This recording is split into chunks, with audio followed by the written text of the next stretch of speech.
On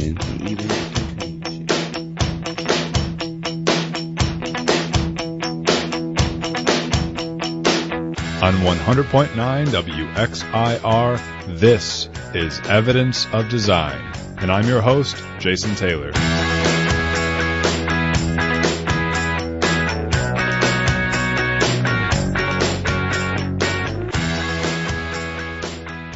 Good morning, everyone, and welcome to Evidence of Design.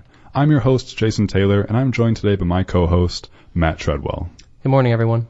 We have a very special show today because we are joined in the studio by Robin Wilt, a candidate for the U.S. House of Representatives from New York State's 25th Congressional District. But before I introduce Robin, I want to quickly make sure everyone understands what it is that Robin is running for. As a reminder, the U.S. House of Representatives is one of the two chambers in the legislative branch of our federal government, the other being the U.S. Senate. There are currently 435 members in the House, and each House member represents around 700,000 people.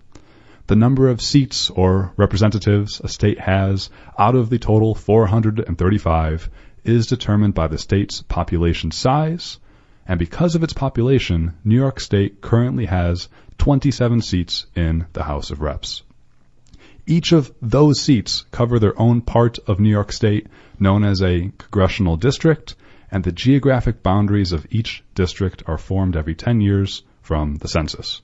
But again, each district must currently make up around 700,000 individuals. The 25th district that Robin is running for comprises almost all of Monroe County, including the entirety of the city of Rochester. It was previously held by Louise Slaughter until her unfortunate passing earlier this March. Robin is one of four Democratic candidates vying for the seat, along with Rachel Barnhart, Adam McFadden, and Joe Morelli. Federal primary elections for this district are this Tuesday, June 26th, in just 3 days. The winner of that primary is expected to face off against Republican candidate Dr. Jim Maxwell in the general election on November 6th, and the winner of that election will head off to Washington, D.C. and be sworn in as a member of the U.S. House of Representatives, representing Monroe County and the 25th District in the federal government, according to the enumerative powers set forth in Article 1 of the U.S. Constitution. Folks, that's the civic lesson is over.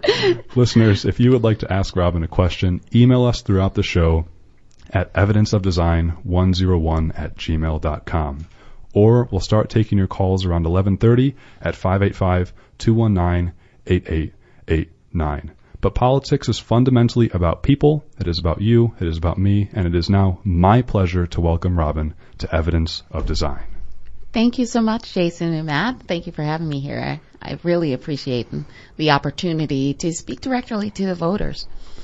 We do really appreciate it because that is a big part of what our show is promoting community engagement, promoting democratic discourse. And Robin, I wasn't trying to be rude by not talking too much about your background in the introduction. And I know that you're very involved in Rochester. You've grown up in Rochester. And I also know that you currently serve on the Brighton Town Board. Do you mind telling us a little bit about your background in Rochester and why you're running for congressional office? Sure. I did grow up in the Rochester area. I actually was a little bit of a country girl. I grew up on Canfield Road in Mendon with Pittsford schools. I'm the daughter of immigrants, though. My parents immigrated to this country with $40 in their pocket and the dream of a better life for their children. And so they definitely raised us with a sense of community service, a sense of giving back to the country that gave them so much opportunity. I currently serve on the town board in Brighton, but I wouldn't call myself a typical politician. That is a very new role for me, and it took me a while to arrive at the notion that electoral politics was something that I wanted to pursue. We talked a little bit about how I consider political activism to be very much of a spectrum, and electoral politics is a very tiny portion of that spectrum. And I was an activist for a long time. And what got me off the couch, so to speak, was in 2004, November 2004, when my brother was grievously injured in the Iraq War. And at the time, I was a young mother. I just had my third son, and I was breastfeeding. But we headed down to Washington, D.C., Walter Reed Army Medical Center in order to help to nurse my brother back to health. And our sole goal that November was just to make it home in time for Christmas so that my brother could spend Christmas with the family. And we did make it home. And that was to a lot of fanfare. We're really good at doing ticker tape parades and to celebrate our military. But we don't necessarily treat our armed forces responsibly in other regards. And so that's when I decided that I needed to be involved and engaged in the decisions that were being implemented for my family and for families all across the country. I got active in politics. And so ever since my youngest son was old enough to walk, I've been organizing rallies and other civic actions in order to convince our representatives to listen to us in terms of the policy decisions that we want implemented. And I was very active in terms of lobbying our representatives at all jurisdictional levels. And after doing that for dozens and hundreds of times, I realized that maybe I should be at the other side of the table because I did not get the sense that my voice was being listened to. And quite frankly, I think that Monroe County deserves leadership that is responsive to members of the community, not the political establishment, not corporate donors. And I believe that Monroe County deserves representation that is reflective of the diversity of the 25th Congressional District. I'm the only mother in the race, and we talked a little bit earlier about how hard it is to run for office and the sacrifices that you make. And I think that is by design in large part. And that's why we see the legislative body is comprised of only 20% women. And I think that we're at a unique point in history where different voices are actually being heard. We saw Stacey Abrams win the Democratic primary in Georgia. And that, again, was a race between establishment and progressive insurgency. And I think this race in the 25th Congressional District is another microcosm race of that overall national picture where we have an entrenched establishment candidate running against a grassroots progressive candidate.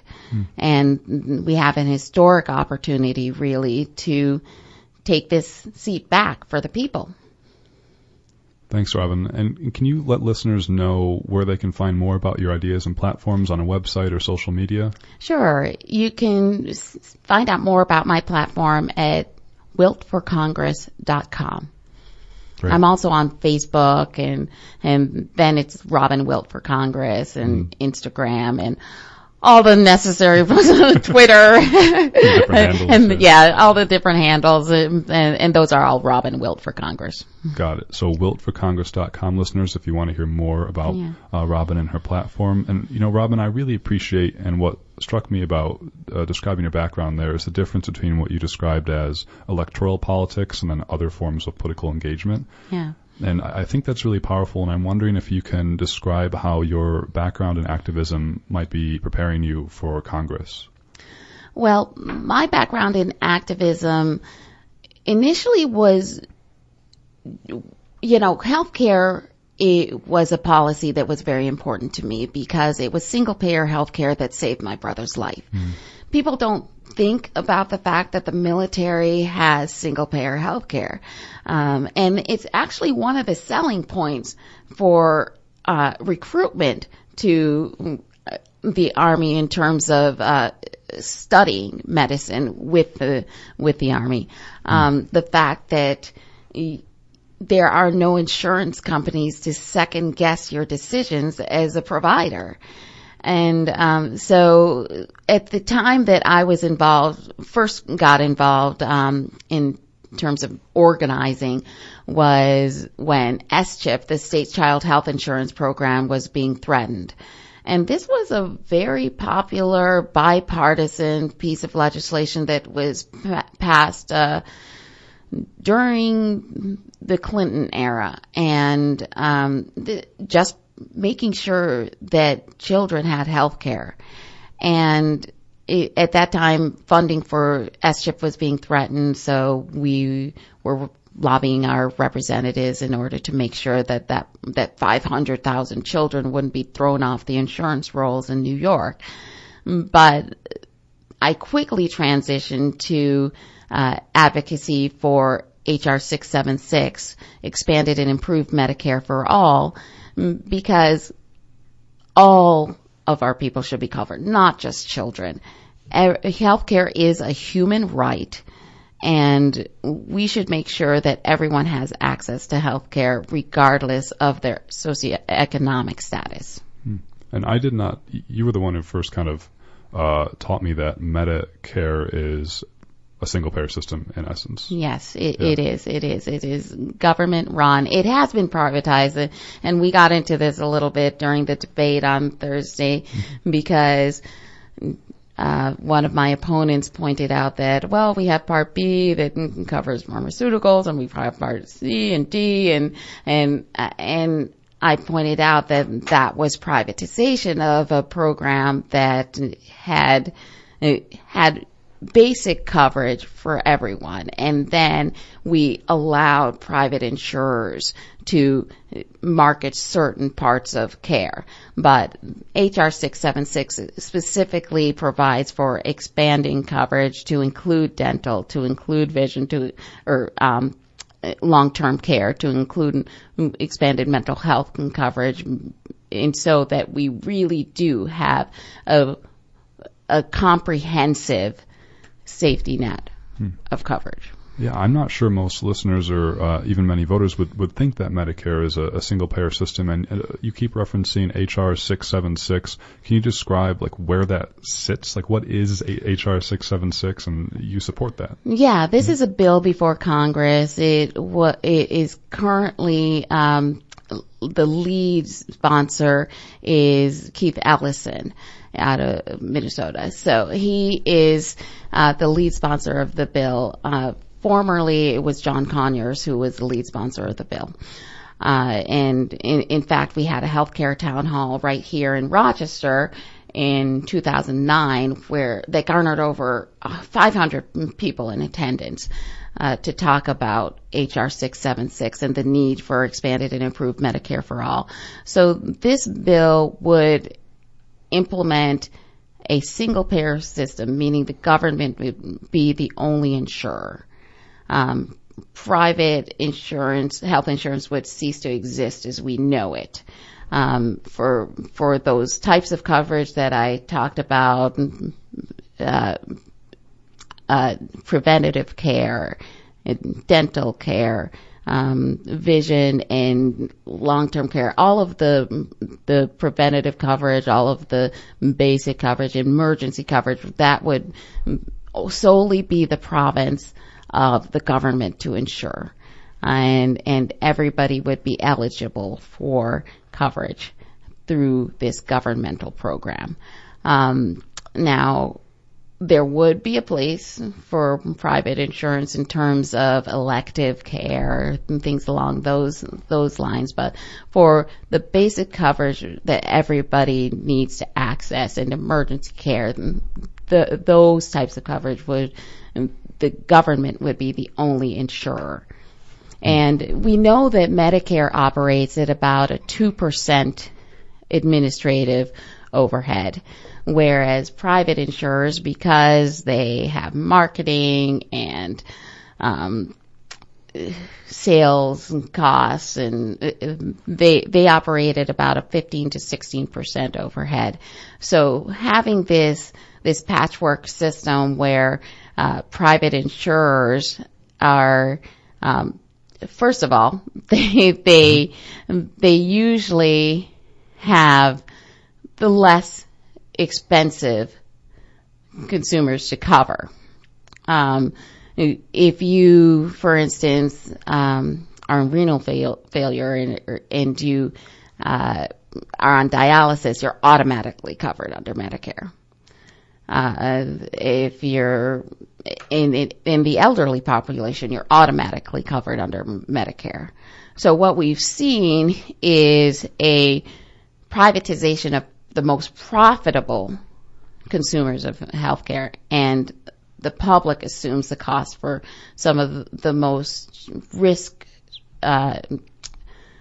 populations. And so this is classic throughout capitalism, where we have this privatization of profits, and then the public assumes the risks.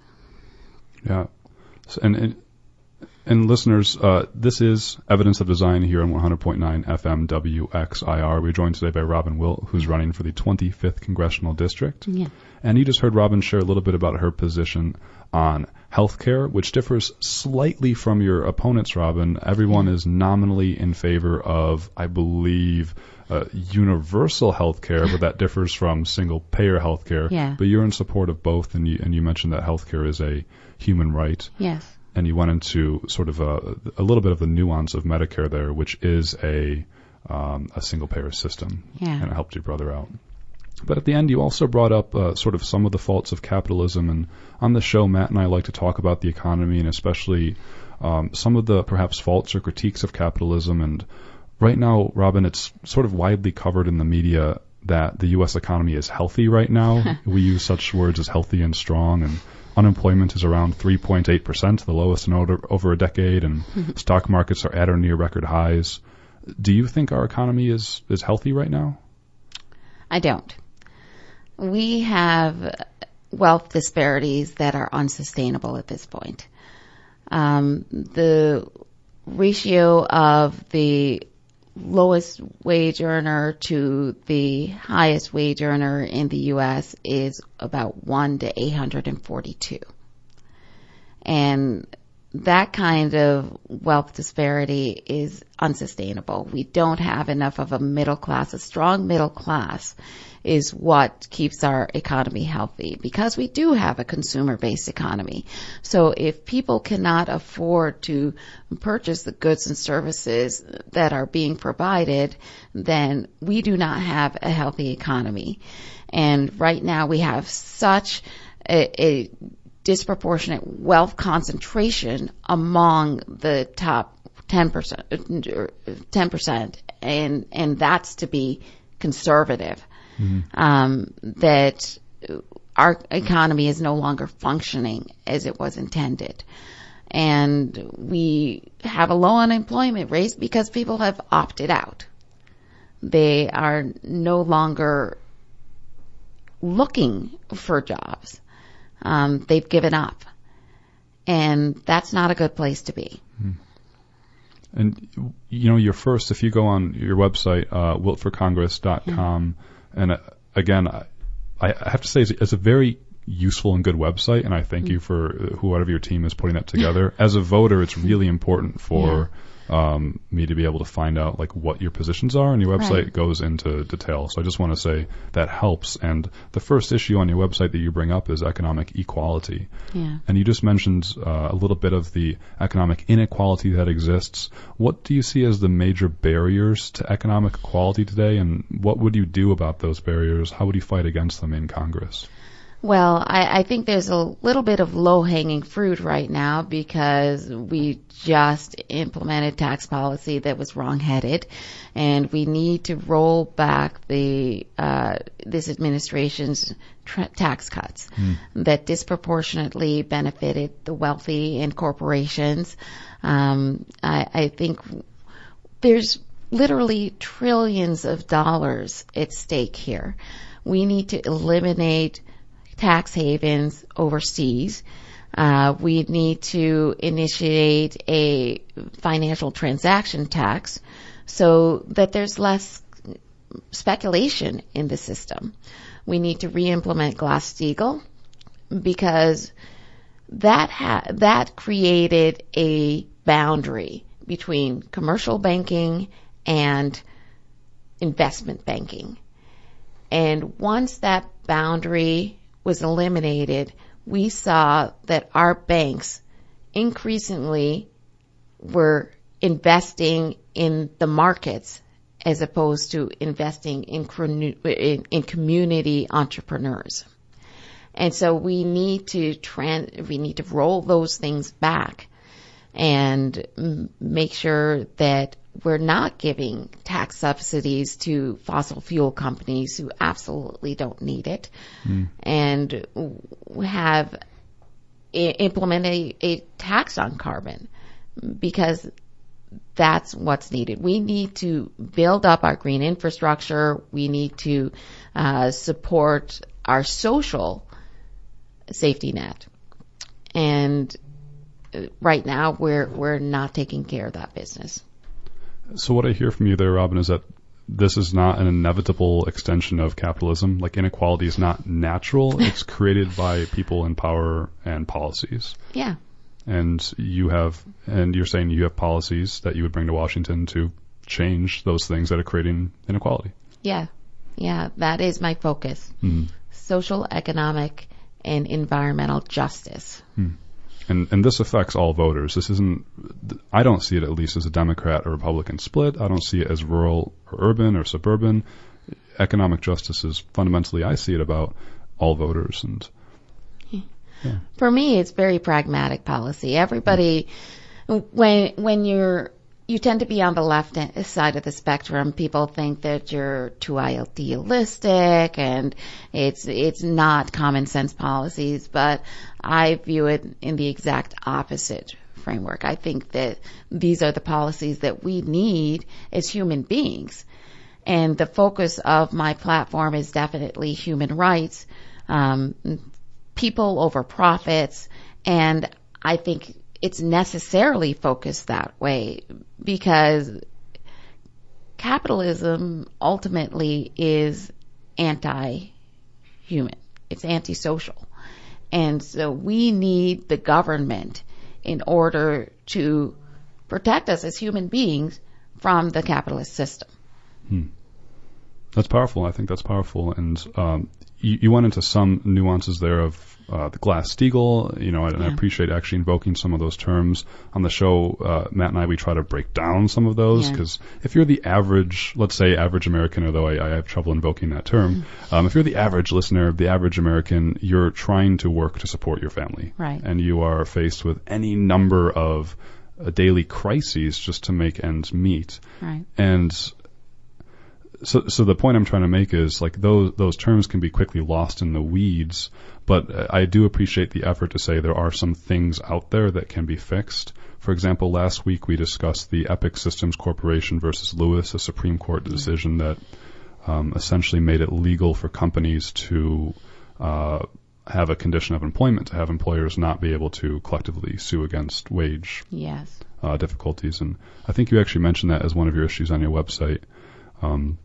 And so obviously you'd be opposed to that Supreme Court decision? Yeah. There's not a lot of good things coming out of the Supreme Court these days. But something that's interesting, that another economic issue that I think you differed from some of your candidates on Thursday's Voice of the Voter debate, and I want to say, folks, the debate that we're referencing was sort of a collaboration between WXXI, WDKX, and also 13 Wham News and others. It aired this Thursday. And so we'll just refer to it as the Voice of the Voter debate. It is heard that. It is viewable on YouTube if you want to check it out. Definitely. So it's online. And Robin, I think you differed from some of your opposing candidates there when the photonics industry came up. Yeah. And I'm wondering first if you could explain what the photonics industry is, and then also it seemed like you were somewhat hesitant to support the industry, and can you explain why? Yeah.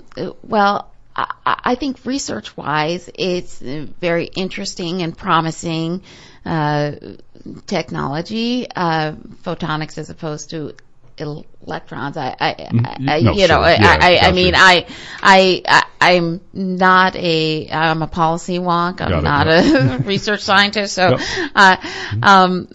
but actually that was one of the things that can kind of, raised a red flag for me in terms of how it was being marketed, and it was being marketed in this very breezy fashion. And so that always prompts me to kind of follow the money.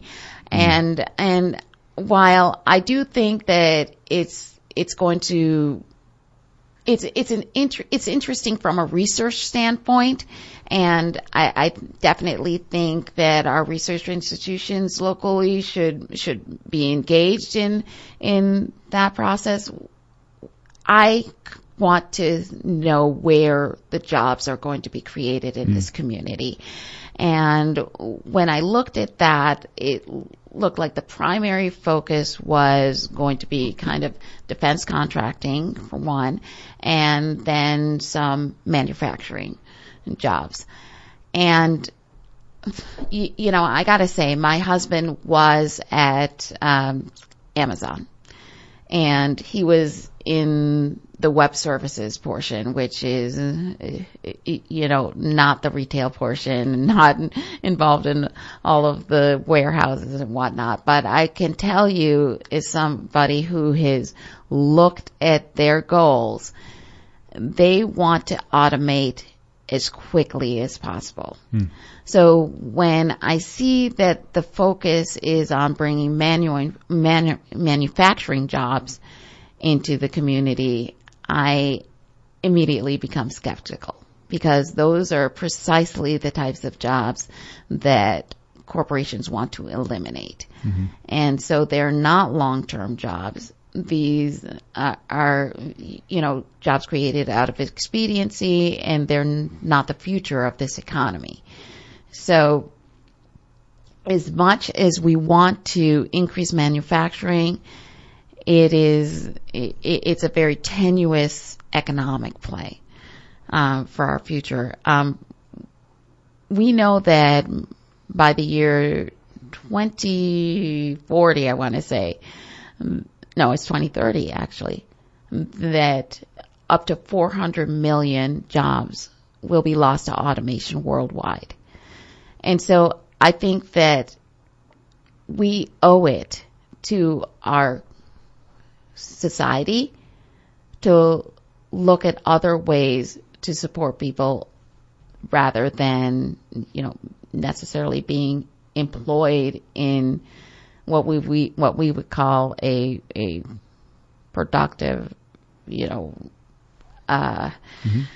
wage earning job. I think we need to look at a universal basic income so that people's needs, fundamental needs, are met.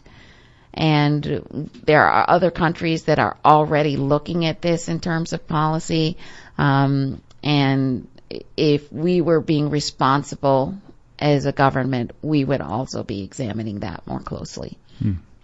And so what I'm hearing again is you're taking a more longer view at the health and sustainability of our, of course, economy and society. You're talking about environmental justice earlier, but I could see a politician, a candidate running for office saying, look, let's totally support photonics because we just created X number of new jobs in our community. It looks good. They look good. They go to the ribbon cutting ceremony. They're in the newspaper. Right. But you're saying, you know, sure, these jobs would be created, but just the fundamental fact of our economy, an inherent problem with capitalism is that it always strives towards efficiency, and efficiency might be good for corporations, but not good for people. Right. Meaning, you know, you walk into Wegmans and you see automated or self-checkout now. Yeah. I mean, that's losing someone a job, but Right. it's helping the corporation pay less wages. Right. And you referenced something, Robin, in Thursday's Voice of the Voter debate about this topic, and you invoked the term labor apocalypse. Yes. I'm wondering, it sounds dramatic, but hey, maybe there, you know, what is labor apocalypse, and does it have to do with what we're talking about now? Yes, it does. The labor apocalypse, the concept is a term that refers to radical automation and the loss of jobs that will result from radical automation, and it affects all industries. We know that driverless cars are coming, and with that, we have a fleet of trucks that are no longer going to be operated by human beings. But manufacturing definitely falls in that category, and even some of our programming jobs. Programmers are busy putting themselves out of business. My husband is a software engineer, and he's creating efficiencies every day, so that we do not need as many people manning these technological systems. So at some point, there is going to be a precipitous drop-off in the amount of labor positions that we have available to our economy. And how do we plan for that as a society? And to me, we have a choice. We can either be employed in service to one another, which we do need more people in service to one another. We need more educators. We need more physicians and healthcare providers. We need more people in those relations. We know that long-term care is an area where we do not have enough labor. Or we can be employed surveilling one another, enforcing. And I would like to see the former, not the latter. And, I'm not sure there's no magic solution to this, of course. No. But you do mention universal basic income. Yeah. And, I don't see, the Paul Ryans or the Mitch McConnells, talking about universal basic income. It doesn't seem to be quite popular among the, current establishment. Do you think, what would you say to a voter perhaps on the right, How do you communicate what you see as benefits of universal basic income to them? Why is it not more popular of a policy? Well, I think it's forward leaning. I think, and I tend to be that way. Yeah. I was advocating for single payer health care, 12 years ago, and nobody was talking about it back then. But it's just sound public policy. We need to make sure that people are sustained in the event that they don't have a job. It's something that we could use currently. But I would like to see our economy fixed in other ways. While we do have those manufacturing jobs available, but the eventuality is that we will have fewer jobs just in the manufacturing sector. And listeners, you're listening to 100.9 FM WXIR with Evidence of Design, and I'm joined today by Robin Wilt, who is one of the 4 Democratic candidates for the 25th Congressional District. And elections the primary elections are right around the corner. It's this Tuesday, just 3 days away. And you're listening to Robin talk about her platform and proposals and how she would represent you in Congress. Now, listeners, as promised, I do want to open it up to your questions. Please, this is your time to talk to a candidate who could be representing you in the federal government. And again, politics is all about people. Let's talk to the person. So give us a call, 585-219-8889. My good co-host here, Matt Treadwell, will take your call and we'll get you on air shortly. So give us a call, 585-219-8889, or give us an email, evidenceofdesign101@gmail.com. Now, finishing up, we talked a lot about the economy, Robin, and, the economy is a big piece of what our show is trying to do. Yeah.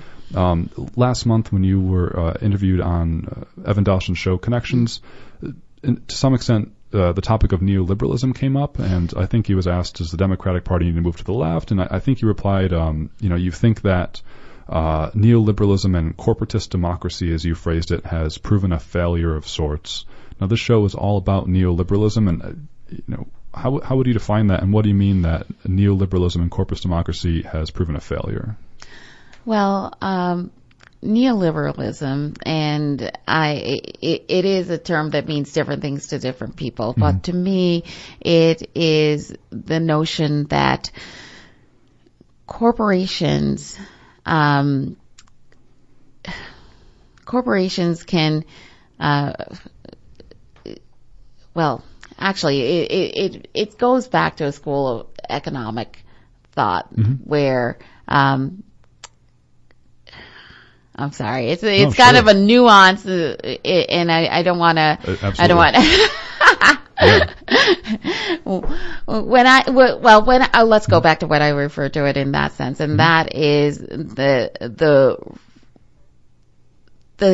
topic that corporations can provide for our society in a way that ensures that people will be taken care of, and yeah, that is kind of how I was referring to it in that sense. But I think that we need to, again, put humans at the center of our policy as opposed to corporate interests. And what we have now is a lobbying system where corporations are actually writing policy as opposed to our legislators. And that's extremely problematic for me. We can implement some ethics reforms, so that might be different.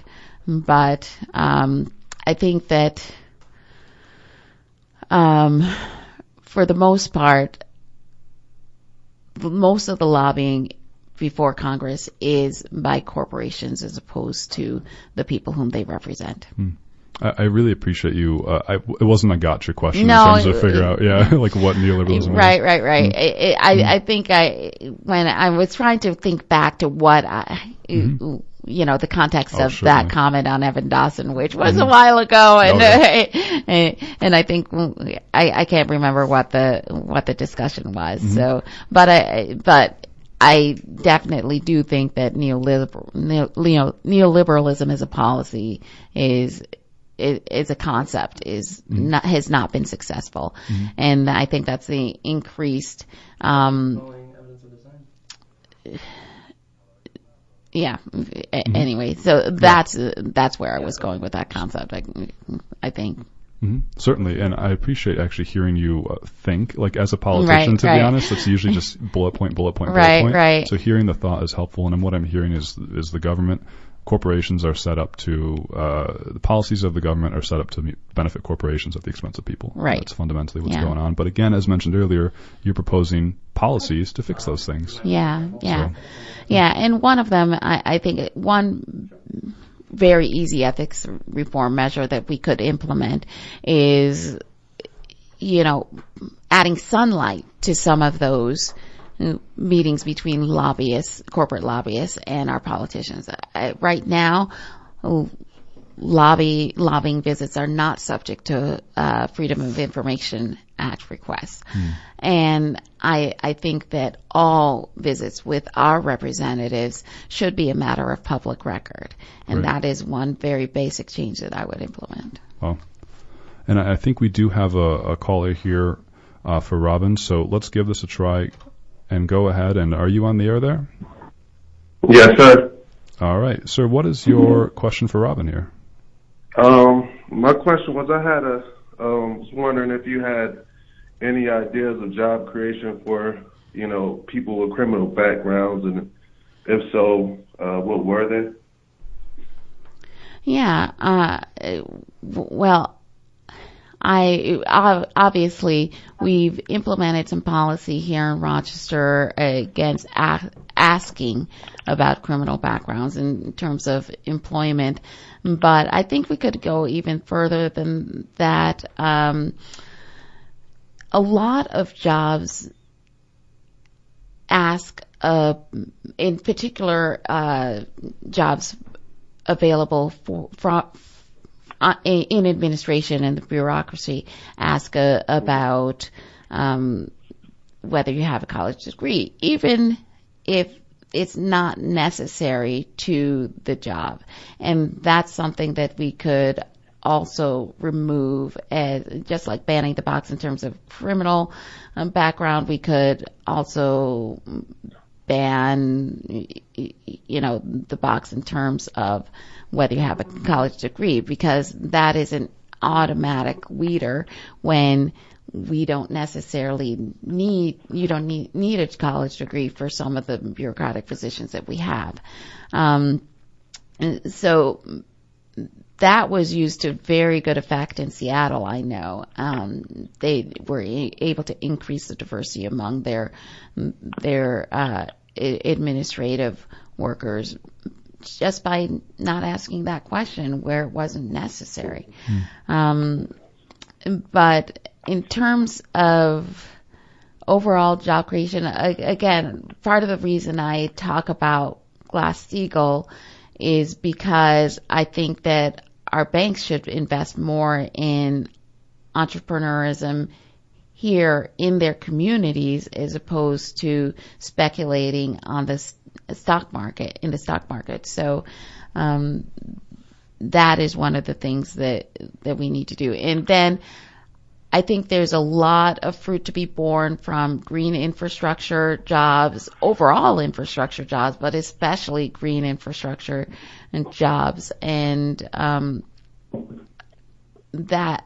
think if we implement a carbon tax and tax carbon at its source, we can use some of that revenue in order to build our green infrastructure and also provide for communities that have been disproportionately impacted by climate change, like in Puerto Rico, for example, or in Flint, Michigan, where we had a corporation secure access to the water source there, and then the public was left with water that was tainted. So. Great. Listener, are you still there, listener? All right. Well, I hope that satisfied your question, and thank you very much for calling in.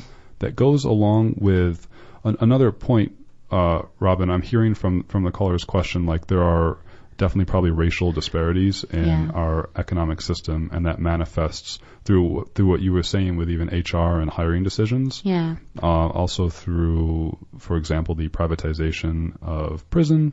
Yeah. And something that was mentioned this Thursday at the Voice of the Voter debate, one of your Democratic challengers, Adam McFadden, brought up a point about what frustrates him about when we talk about communities of color is that it's often through a deficit lens, deficit perspective. Yeah. And he was trying to say, I think that, people of color also live, quote, normal lives and are people too and do great things. And right.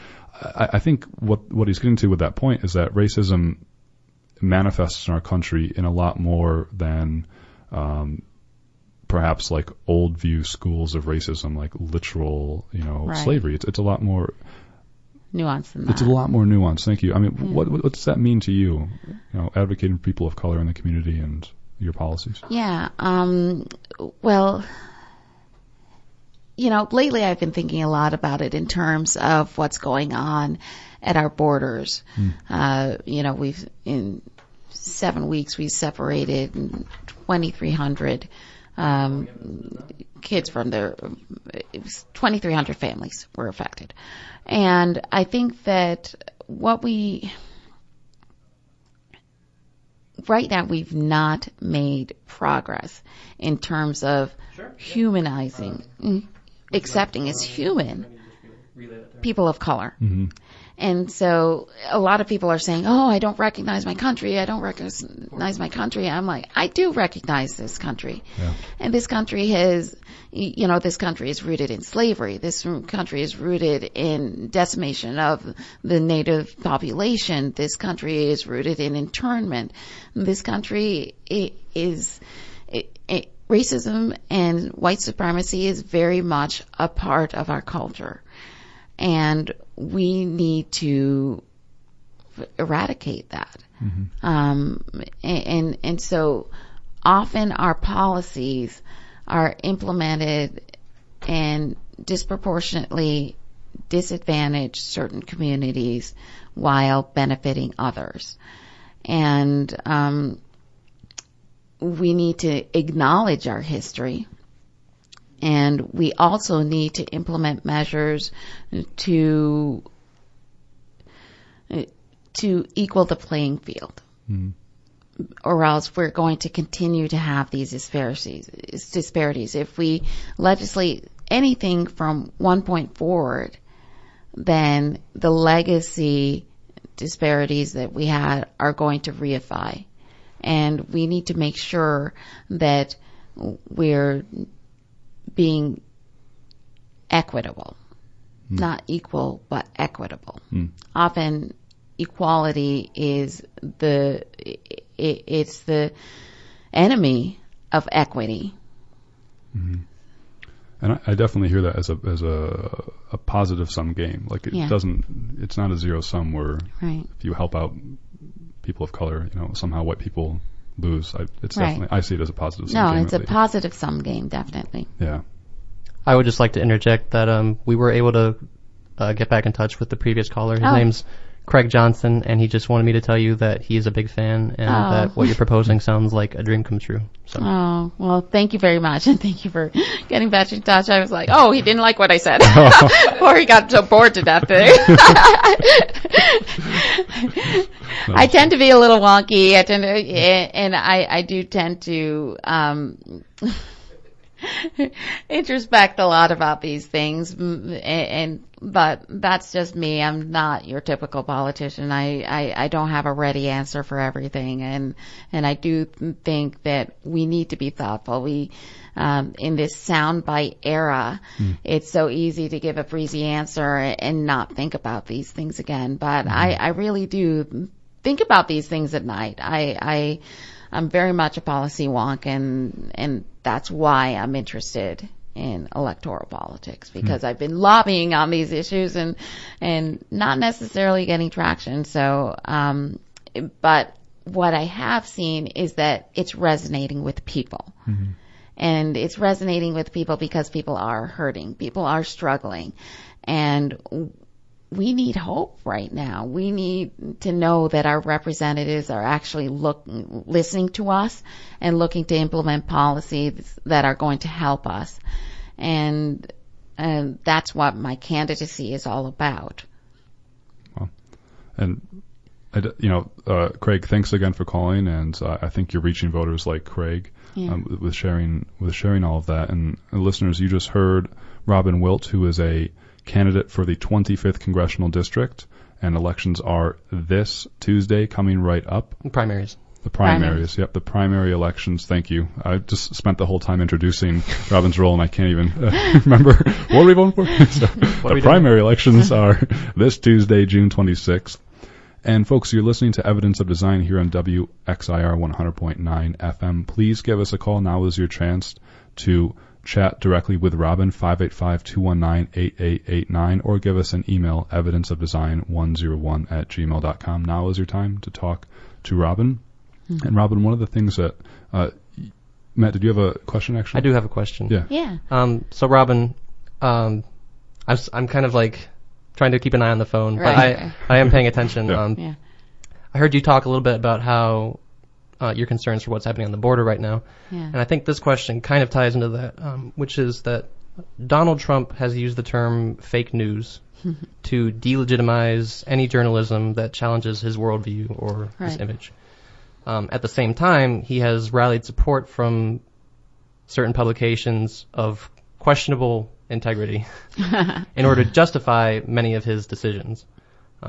This behavior has gone on to be adapted by many of his supporters, both everyday citizens and also people who hold office, and has directly contributed to the increased polarization that we're seeing in the country right now. So I'm wondering, if elected to Congress, how do you plan on working with other politicians who deal in, alternative facts? Right. And secondly, as an experienced activist yourself, do you have any tips for people at home in regards to combating the spread of dishonest media? It's really tough because we do have a corporate media. I'm old enough to remember when, there were no commercials during the news, which is makes me very old. But I think that some of the ethics reforms that I'm talking about, really regulating the interaction of lobbyists with our representatives will be very effective in terms of keeping the dialogue civil and honest. I think we can look to what happened with the March for Our Lives, where they started to expose the money that was given to certain representatives by the NRA and the gun lobbyist industry. And that's impactful for people. And we know this makes common sense. This is the way humans work. Even with well-minded individuals like physicians, surgeons who had an interest in MRIs, MRI operations, MRI machines, they actually prescribe them more. And it's not ill-intended. MRIs are a useful diagnostic tool, but by the numbers, if you had a financial interest in MRIs and you are a surgeon, you would prescribe them more. And so the government intervened to make sure that you had to expose that interest. And I think sunlight helps a lot of things. And by sunlight, you mean increasing transparency in government? Increasing transparency in government, yeah. Absolutely. And listeners, again, 585-219-8889. We just have a few more minutes here, or give us an email, evidenceofdesign101@gmail.com. Robin, we haven't heard much, I don't think, at least from hearing what the candidates have spoken about, haven't heard much about education. Yeah. And I'm wondering what your platform is on education and what you would do in Congress about whatever you think needs to be fought for in the field of education. There's so much we can do in the field of education. I often talk about Rochester in terms of it being a tale of two cities. What goes on in our urban core as opposed to what goes on in our suburbs. And we have disparities in terms of educational achievement by schools that are literally 2 or 3 miles apart. And that's unacceptable. I don't think the quality of your education should be determined by your zip code. But we have this system that funds education through property taxes. And when you have concentrated areas of poverty and you have a tax base that cannot support all of the ancillary issues that come into play when you're educating a population that suffers from the traumas of poverty, those are going to be manifest in terms of disproportionate educational outcomes, negative educational outcomes. And so we need to not fund our schools through property taxes. We need to find a more equitable way to fund our schools. We also need to make sure that students are not saddled with educational debt. We need quality public education from pre-K through college so that everybody has the opportunity to seek education to the extent that they want and then find fulfilling employment. So there you have it. That's Robin's platform on education. There's way more to go into. I know. Yeah. The soundbite culture. Yes. Yeah. How long do you have left in the show? Yeah, exactly. So, but at least you can learn more at wiltforcongress.com at least, and you can check out Robin's Facebook and Twitter handles. And we have just a little less than 5 minutes here, and I think we have a caller on the line. If I'm correct, it's one of our past co-hosts here, Graham. Is that correct? Graham, are you on the air? Yeah, hi. Hi, Graham. Hi, Graham. Hi, Robin. What's your question? Well, I have lots of questions I'd love to ask, but given the amount of time that we have left, Robin, I think I'll just ask, why should people vote for you over the other candidates? Oh, great question, Graham. Well, I think people should vote for me because I have a proven track record of policies that help people and actually putting people before profits. And I'm not going to be swayed by the establishment. Even since I've been on the Brighton Town Board, our town has leaned more progressive, and we've been extremely effective in implementing some social justice measures right within our small community. And I think that we need somebody with that type of experience going to Washington, especially because of the current environment. We also need somebody that is going to build coalitions. And I'm not saying that in terms of waffling on your commitments, but somebody who's an organizer, who's able to find common ground among people and use that intersectionality to create effective change. And that's what I've been doing. And I think that I'm the only candidate in this race that really has that sense of being in these two Rochesters, functioning in these different communities and building those coalitions and actually building something, because there are a lot of people in this race who have their target constituencies and don't try to expand them.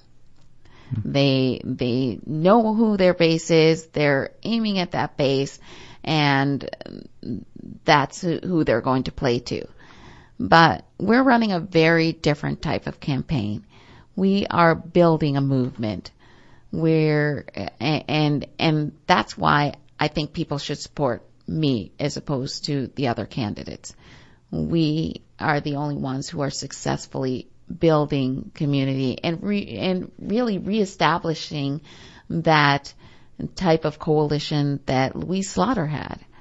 She was very well respected in the urban core of Rochester, but she had very deep roots in the suburbs as well. Graham? That was great. Thank you. Thank you for answering my question. You're very welcome, Graham. Thanks for giving us a call, Graham.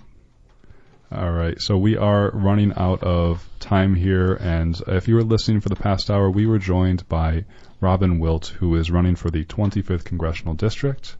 And the elections, can I get it right this time? The primary elections are Tuesday, June 26th, right around the corner. Folks, I cannot stress how important it is to go out and vote.